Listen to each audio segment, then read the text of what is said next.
1 cup தயிர் ஊற்றிக்கலாம். பாருங்கள், நான் 3 முட்டை உடச்சி ஊற்றிருக்கிறேன். இப்போ சின்னதாக ஒரு தக்காளி கட் பண்ணி சேர்த்துக்கலாம். அதில் சின்ன சைஸ் தக்காளி தான், ஒன்று இதில் சேர்த்துக்கலாம். கேப்சிக்கன் ஒன்று சின்ன சைஸில் கட் பண்ணியிருக்கிறேன், அதையும் இதில் சேர்த்துக்கலாம். பாருங்கள், இந்த மாதிரி சன்னமாக கேரட்டு, சின்ன கேரட் ஒன்று சன்னமாக அப்படி கட் பண்ணி எடுத்து வச்சுருக்கிறேன், அதையும் இதில் சேர்த்துக்கலாம்.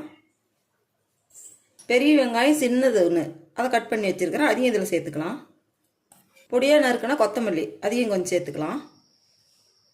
மஞ்சத்தூள் கொஞ்சம் சேர்த்துக்கலாம். மிளகுத்தூள் 1/2 ஸ்பூன் இது சேர்த்துக்கலாம். இதுக்கு தேவையான அளவு உப்பு சேர்த்துக்கலாம். ஒரு பச்சை மிளகாய் பொடியாக நறுக்கிறது, அதையும் இதில் சேர்த்துக்கலாம். இதெல்லாம் சேர்த்து நல்லா கலந்து கொடுத்துடலாம். நாம் போட்டிருக்கிற காய் கேப்சிக்கனு, கேரட்டு, தக்காளி எல்லாமே நல்லா கலந்து கொடுத்துக்கலாம். தயிர், முட்டை எல்லாமே நல்லா கலந்து கொடுத்துக்கலாம். பாருங்கள், எல்லாம் சேர்த்து நல்லா கலந்தாச்சு. இந்த அளவு கலந்துக்கணும். எல்லாம் சேர்த்து கலந்து வச்சாச்சு. 3 ஸ்பூன் பண்டு தூள் போட்டுக்கலாம்.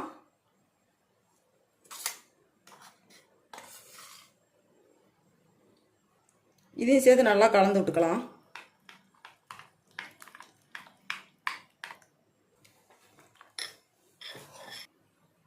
கொஞ்சம் பட்டர் போட்டுக்கலாம்.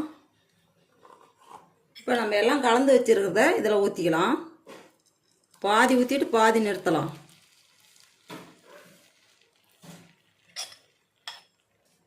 இப்போ நம்ம கட் பண்ணி வச்சுக்கிற பன்னு இதில் சேர்த்துக்கலாம். இப்போ நம்ம பன்னு சேர்த்துட்டோம்.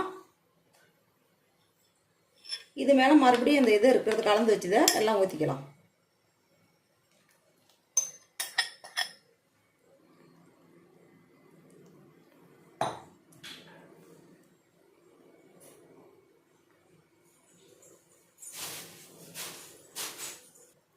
பாருங்கள், எல்லாம் நல்லா ஒரே ஈவனாக வந்துருச்சு.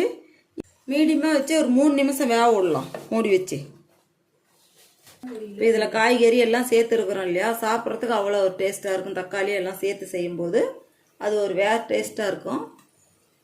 சாப்பிடும்போது அவ்வளோ நல்லாயிருக்கும். இப்போ நம்ம திருப்பி போட்டுடலாம்.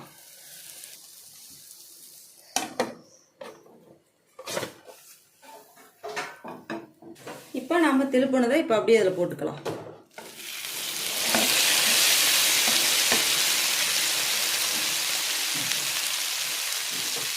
ஒரு 2 நிமிஷம் அப்படியே வேகட்டும்.